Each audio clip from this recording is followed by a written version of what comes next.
Welcome to the 391st episode of the Reading and Writing Podcast. Stay tuned for my interview with writer Mark Everglade, author of the new novel Hemispheres. Stay tuned for the interview.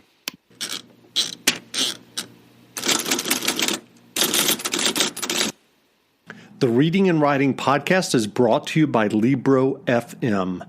Libro.fm lets you purchase audiobooks directly from your favorite local bookstore. You can pick from more than 185,000 audiobooks, including bestsellers and recommendations from booksellers. You'll get the same audiobooks at the same price as the largest audiobook company out there, but you'll be part of a different story, one that supports your local community and your local bookstore. If you're new to audiobooks, they're the perfect way to get more books into your busy life. You can listen during your commute, while doing chores, walking the dog, or just relaxing at home. All you need is a smartphone and the free Libro.fm app. If you already love audiobooks and don't know what to listen to next, check out recommendations and curated lists from people who know audiobooks best, your local bookseller. Here's your special offer from the Reading and Writing Podcast. Get 2 audiobooks for the price of one today with your first month of membership with the code RWPodcast at checkout. This offer is only valid for new members in Canada and the U.S. Check out Libro.fm today. Welcome back to the Reading and Writing Podcast. My guest today is Mark Everglade, author of the new novel Hemispheres. Mark, welcome to the podcast. Thank you, Jeff. It's great to be here. Great. If someone listening hasn't heard about your novel Hemispheres yet, how would you describe the novel? Hemispheres is a cyberpunk novel. Now, Jeff, that is a certain subgenre of science fiction where the antagonists are not necessarily aliens and things, that the antagonists are more likely to be dystopian governments, corrupt corporations. It's something that hits closer to home than the average science fiction novel. And cyberpunk has essentially been around for 40 years. And so people who are familiar with, say, The Matrix, Johnny Mnemonic, Blade Runner, they get the idea of the general aesthetic and vibe of the novel. Sure. Do you remember the original idea that led you to write Hemispheres? Yes, it was the discovery of the planet Glycine 581g. And this planet is a tidal-locked planet that exists many light years from here. And astronomers found it over a decade ago. Half the planet is essentially always dark, and half of the planet is always light because it's what we call tidal locked to the sun. And so that really inspired me as far as if you have a planet where half of it is always dark, how would that impact the culture in a cultural material sense? How would it impact things like religion, currency, economic systems, etc.? I know that in the novel you explore the idea of a society with increasing polarization in terms of viewpoints and political views. And obviously, obviously we're grappling with that now, I would say globally, but definitely in the U.S. And I'm curious, have you given thought to our current system and what might be leading to that? Can we all blame Mark Zuckerberg? You know, the current system, this is something that these political cycles that have occurred have the roots of what's happening as far as our increased nationalism and the inequality in society go back many decades. The nationalism that we're seeing increase and the polarization increase is not something that's limited to the United States. It's something that you see in England with the Brexit movement and in many other parts of Europe as well. And there are tentative ties that one can argue to, say, collusion, interference with Russia, etc. I don't want to polarize the audience by making any personal commentary, but I will say that this is not a new problem. It is a problem that's been in the underground, an undercurrent of social conflict that we're just seeing rise up again when it last really had a major uprising probably in the 60s. Gotcha. And what are your earliest memories of reading science fiction and fantasy yourself? It was really reading the cyberpunk books growing up. I was born in 1981. Neuromancer, the seminal work by William Gibson, came out in 1984.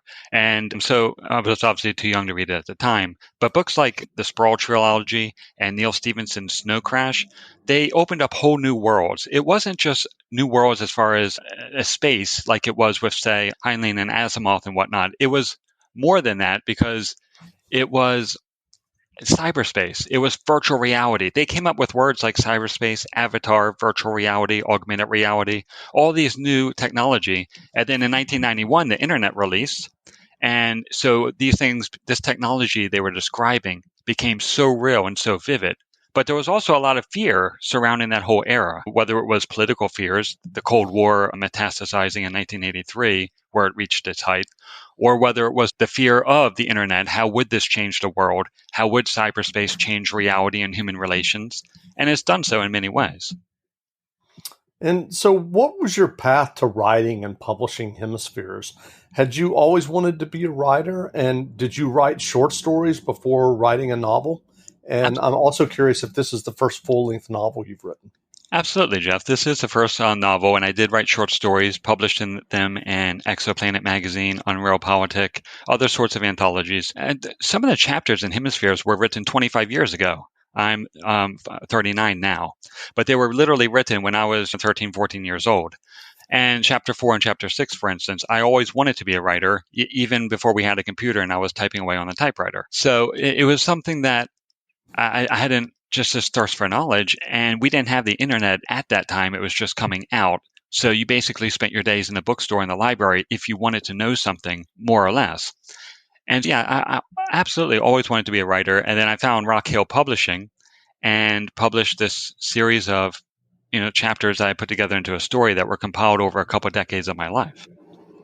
And so what was the writing process for you with Hemispheres? And you just mentioned that a couple of chapters you wrote early on. Once you had the initial idea for the novel, did you plot it, or is this something that has just coalesced over time? A lot of people plot things, Jeff, and it makes it a lot easier to write, a lot more efficient. This novel took me 4,500 hours to write, and which is about 121 work weeks. And I think that part of the reason is that I did not plot it. But I believe that when you give your characters realistic motivations and you put them into situations that are rife with inherent conflict, that the plot starts to write itself. And that's why I'm more of a pantser, some would say, in the sense of not plotting out the outline ahead of time. I think that the writing process becomes more organized when you plot, but it can also become a little bit boring because when I plot things, I say, how do I get from point A to point B? And I'm so focused on that I can actually lose the kind of quality of the text, the tone. So are you working on another novel now? Yeah, I just finished my second one, which we're about to contract, called Digital Enlightenment. And it covers ideas of free speech in society. And essentially, it's about two civilizations, one of them where writing is outlawed, and the other one where every thought you have is projected on giant TV screens that go down every city street. So how do these two societies interact? One where everything they project, everything they think is all their secrets and everything is posted for the world to see. And the other society where they can't, where it's illegal to even. So that's the new one I'll be exploring that we'll publish next year. The whole thing is almost a satire on what we post about ourselves on social media. Sure. Given your experience writing Hemispheres and now publishing the novel, what writing advice would you offer for listeners who are working on their own stories and novels? The first thing is to come up with a writers group. We have a dedicated writers group where authors like published cyberpunk authors like Matt Goodwin, Eric Malachite, Tanwir Dar, and others. We all provide feedback on one another's work. That feedback is essential. Lots of times science fiction authors are great at the science, Jeff, but they may not have enough empathy to empathize with the reader's perspective. And so there is nothing like feedback from another party. And besides that, there's arguments back and forth on how much you actually have to read to write. But in an age where everything's video games, movies, everything's fast-paced, actually reading the books that are in the genre that defined your genre makes a big difference.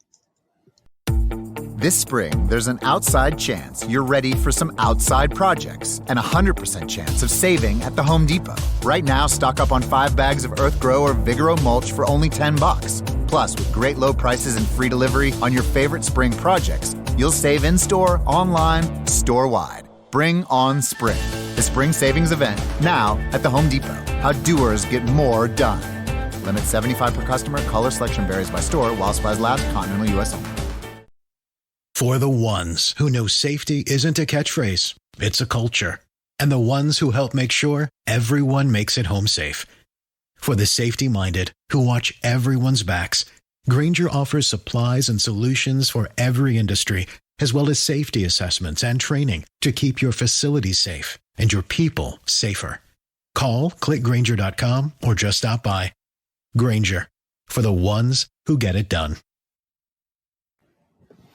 So what novels or nonfiction books have you read recently that you enjoyed and that you would mention? Enlightenment Now by Steven Pinker is a great nonfiction book about it kind of counters this idea of dystopian, actually, that cyberpunk is so often writing. So it basically shows that everything about it's written by neurolinguist Steven Pinker, and it shows all the great achievements we've made in the 20th century. I've also read Nicholas Luhmann's nonfiction book, Systems Theory, which is second-order cybernetics. So the philosophy of my book is really very cybernetics-oriented for those who are familiar with systems theory. If not, it can be a bit abstract, and that's that sociological background of mine coming out. On the fiction side, I've read a lot of great books. Into Neon by Matthew Goodwin is one of my favorites. I just finished Europa by Alias Hearst, another great cyberpunk book. And cyberpunk's really, there's a whole revival now. There's over 600 books in the subgenre that have been written. And so we're seeing like a revival of this genre that had been called dead in 1986. In fact, I was talking to Bruce Bethke the other day. Now, Bruce created the word cyberpunk and invented this genre of literature in 1980 and published its first story. And Bruce said, "Mark, I never dreamed that 40 years from now, when I was writing that story in 1980, that we would still be talking about cyberpunk." And after being declared dead in 86, here it is again with novels like Behind Blue Eyes and Code Flicker and Ego Trip. And there's a new novel being published every week. And why do you think that there has been that kind of enduring appeal 40 years later for this subgenre of science fiction? For one thing, there are aspects of today's society that are becoming more dystopian in ways. They're becoming more like what we wrote in our textbooks. We thought it was fiction, what we were writing, and some of that is becoming true. And second, there's a new game coming out, Cyberpunk 2077, at the end of the year, which is expected to sell 5 million copies. That's generating a lot of buzz about cyberpunk. Also, there's a sort of nostalgia that as we age, that my generation X has towards the early 80s. And you see a lot of throwback to the 80s in movies like Stranger Things, TV shows like Black Mirror. Some of those episodes are cyberpunk. Westworld is borderline cyberpunk. And so you find a cross-media resurgence. It may be just a cycle in the fashion trends that 5 years from now we won't be talking about again. And everything goes through those cycles as society rehashes its old ideas and puts a new disguise on them. But for now, it looks like it's here to stay. So where can people find you online if they'd like to learn more about you and your novel, Hemispheres? They can go to www.markeverglade.com, markeverglade.com, and then Amazon or BarnesandNoble.com are ways that you can get Hemispheres, unless you live in Florida, New York, New Jersey, Vermont, in which case many independent bookstores have picked up the novel in those states. Great. Again, we've been speaking with Mark Everglade, author of the new novel, Hemispheres. The novel is available now, so go buy a copy. And Mark, thanks for doing this interview. Thank you, Jeff. Appreciate it. And now stay tuned as author Mark Everglade reads from his novel, Hemispheres. The obsidian sky is pulled taut, as if a bow ready to release. It's about to tear itself in half, like a scribbled to-do list there was never time to complete.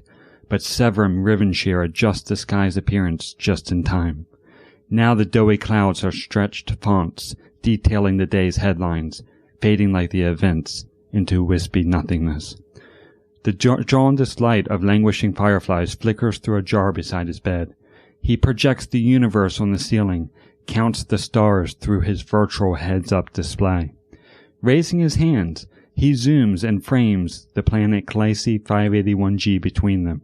Half of the planet forever enveloped in darkness, and half baking in eternal sunlight. Studying the uneven distribution of light, he swipes the entire display away in frustration, the cosmos cowering in disorganized pixels. Come, let us dream of the future. He raises his eyebrows twice to replay the recording. Her voice plays through his oral implants as if each word is a polished pebble gathering into a heavy feeling in his stomach. What future, he mumbles, as another alarm rings. Late. Rushing out to the station, a hard panning of whooshes crosses his ears as an Airbus zooms along his left and right side again. Losing his balance, he jerks his arm out to catch the railing. The back of the Airbus ruffles his clothes and vanishes down the tube. He jostles, catches his last jar of fireflies before it breaks. Film strips of sepia memory rip at either periphery, while the air compression tube fires another round of passenger cabins back and forth. Cheap Dayburn knockoffs, he scoffs at his oral implants, slamming his hand against his ear, resounding like a tunnel tossed in a rough sea. Severum excels at anger management, but he has no employees to delegate it to, so he pops a neural mod, purchases another recycle bin for his emotions. But these implants, these augmentations make it easier to hunt bioluminaries, the thieves who steal light, the primary currency in Avignat's densest districts. 3 biolunis gather in a distant alley, spot him, and vanish into crooked concrete cracks that pass as tenement doors. He wrinkles his gun barrel nose at the sight of their bioluminescent skin, veined with bile-covered rivulets like stillborn lightning. Altering one's body to produce light with the Lumidermis mod is the last desperate attempt for these fallen Icarises to have enough light to live by. It also makes them light up like easy targets. Severum would net a nice little bonus for capturing them, but he turns away. Receiving the letter's more important. An entire mission could be compromised if he's late, and the courier auctions off the information. Worse yet, he would be dishonorably discharged and broke. He picks up speed and nears the drop-off point. Severum hands a jar of fireflies to the courier, one of nature's trial-and-error children, in exchange for the letter, receiving it with seconds to spare. He pockets his last firefly in a matchbox with 4 wings of change. He sweeps a dark wave of oil-slick hair away and sighs with relief, but hesitates before opening the missive, churning the letter in his hands. A hooded man in his 20s stands at the edge of a stunted shop roof above him. He bends his knees, leaps down, swipes the letter from Severum's hand, and jumps up on some platforms to reach the roof. Shit! Whatever war that letter contains is about to enter the underground market to be used by whichever corporation would profit the most from it. He must get that letter back. He right mind clicks on the thief above in VHUD, sets his OSIPs to trace him, and runs through the street below to keep pace. The thief's body becomes outlined in augmented reality and reconstructed on a red grid based on partial visibility. Rounding a corner, he loses sight of the thief, but his heads-up display projects his last trajectory and the maximum perimeter in which he can be found based on his speed, age, and weight. The thief activates Chameleon as his appearance dissolves to onlookers, visible only as a translucent current of gray sand across the concrete rooftop. But as he climbs over a ventilation system, the steam from the air ducts disrupts his image. Severum races through the alley below, keeping track of the thief by focusing on the rooftops where he's leaping from building to building. Severum fires his pulsar, taking out the catwalk below the thief's feet. Debris explodes in every direction. The thief falls, opening his mouth and waving his hands, but finding no purchase. Severum anchors a foot behind himself for support and readies his arms. The bulge of weight hits him as he lowers his arms to absorb the impact. "Hopefully you broke something, but something like your head," he says. "In other words, something not too important to you." He snatches the letter from the thief and decrypts it in VHUD. A date appears 2 weeks hence in 3085. The time 2100 is spelled out beside the phrase "the towers," meaning the only towers prominent enough to be known without further detail. Military time suggests being prepared. What war, disguised as mere duty, is contained within this envelope? One thing's for sure, in a world where light is currency, the war between the hemispheres is contingent upon him attending that meeting, if only he knew which side to represent.